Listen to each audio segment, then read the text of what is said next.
Getting ever closer to the release of the fifth episode in a Scarlet Hollow episodic story until the devs on the official Reddit channel have given us a progress update for February 2025. So I figured I'd read through that together. So it says, hey folks, episode 5 of Scarlet Hollow releases in just under 2 weeks on February 13th. Now that the final pieces are falling into place, it looks like it's roughly 300,000 words of new content for you to explore. In other words, episode 5 is about a third of the total size of the game to date, and it increases the size of Scarlet Hollow by nearly 50%.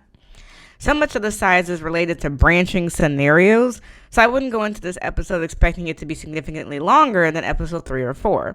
Some playthroughs of episode 5 will be quite long, and others, depending on the choices you make moving forward, as well as the world state you bring into it, may be quite short.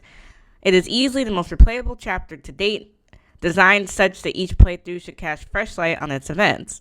For those worried too much about the potential scaling as it relates to the rest of the game's development, I wouldn't sweat it too much. As a reminder, episodes 6 and 7 are going to be bundled together in a way that treats them as a single release.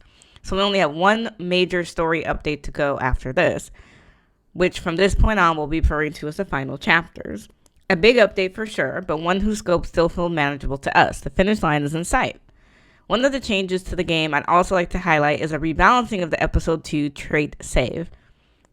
In brief, it is now keyed to Street Smart instead of Keen Eye, but this change will only apply to new saves. So how this will work, on trait save in one of the last 3 episodes that was previously planned to be keyed to Street Smart is now keyed to Keen Eye. Any new save files made after episode 5 releases will get an updated version of episode 2 trait save that is keyed to Street Smart. This is also applying to pre-existing saves as long as they're before the branching point when the teens sneak off. Pre-existing save files from after the episode 2 dilemma will still experience this future trait save as Street Smart. That is, those files will not be able to experience that future save as Keen Eye, since Keen Eye already had its opportunity in those saves. And instead, they'll get to take an upcoming Keen Eye save as if it was keyed to Street Smart instead. So, too long didn't read. The game will continue to play as such that each trait only gets one save, regardless of when you made your file. If you really like Keen Eye being keyed to the episode 2 dilemma, you still have a couple weeks to make new legacy files that capture this point in your character's history. Why did we make this change so late in development? We'll talk about it in the devlog down the road, but the spoiler light version is balanced from episode 5 onwards, especially when it comes to the desired secondary functionality of each trait. This swap makes Street Smart in particular much closer to the intended niche. In hindsight, the episode 2 dilemma felt more relevant to Street Smart, and making the swap means the save should now feel much more active on the part of the main character.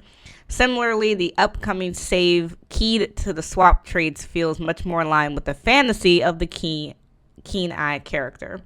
The argument can be made for either trait in each situation, though each has one that's a more obvious pick.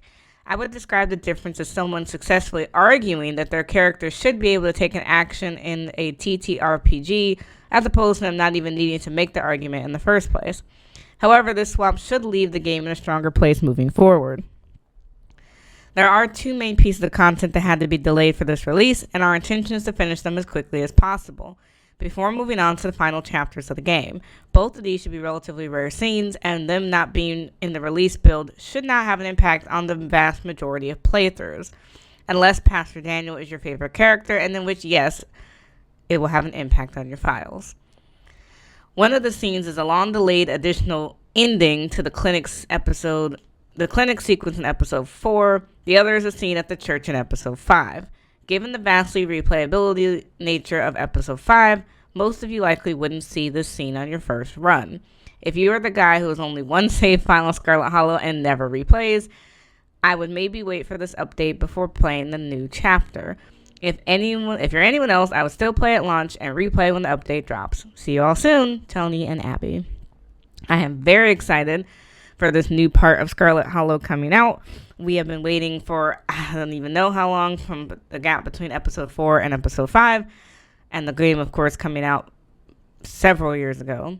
So I'm very, very excited for February 13th, which just happens to be the day after The Sims 4 Royalty and Legacy comes out. So we have two big games, in my opinion, dropping in a very short amount of time, and something to sink your teeth into if you're not celebrating Valentine's Day like I'm not. Let me know in the comments below. Are you looking forward to episode 5 of Scarlet Hollow?